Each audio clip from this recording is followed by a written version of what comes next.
Imagine stepping into a library where every book is scattered randomly, no labels, no sections, just complete chaos. How would you ever find what you're looking for? That's the exact challenge biologists face when studying the millions of organisms on our planet. Without a system, understanding life becomes nearly impossible. This is where classification comes in.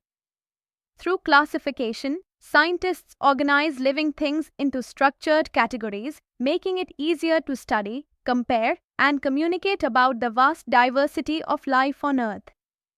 In this section, we'll explore how this organized approach, known as taxonomy, brings order to the living world.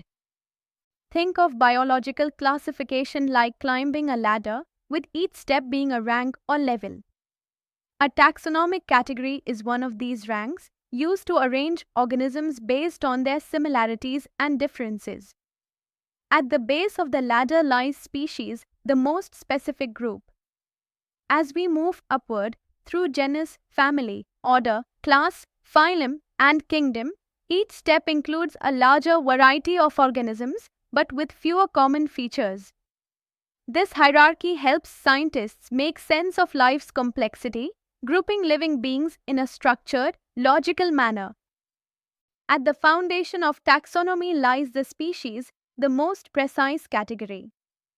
A species includes organisms that not only share close physical similarities but can also interbreed to produce fertile offspring. For example, Panthera leo, the lion, and Panthera tigris, the tiger, belong to the same genus Panthera but are separate species. Why? Because they have distinct traits and cannot naturally produce fertile young together. The species level helps capture the unique identity of each organism. Now, let's step up the hierarchy. A genus groups together closely related species. For example, lions, tigers, and leopards all belong to the genus Panthera.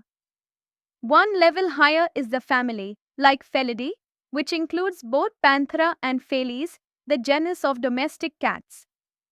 The next step is the order, which gathers families with common characteristics. Both Felidae, cats, and Canidae, dogs, are grouped under the order Carnivora. Each step upward widens the lens but still maintains biological connections. As we climb further, we reach the class, which groups related orders. For example, primata, monkeys, apes, humans, and carnivora, cats, dogs, belong to the class Mammalia because they share features like hair, warm-bloodedness, and mammary glands. Next is the phylum, where animals are grouped by major body structures. All animals with a note occurred, like mammals, birds, and fish, belong to Chorda. At the top lies the kingdom, the broadest category. All animals belong to Animalia, while plants belong to Plantae. These higher levels give us a panoramic view of life. Let's put this hierarchy into practice with two examples. Humans are classified as Homo sapiens species in the genus Homo, family Hominidae, order Primata, class Mammalia, phylum Chorda, and kingdom Animalia.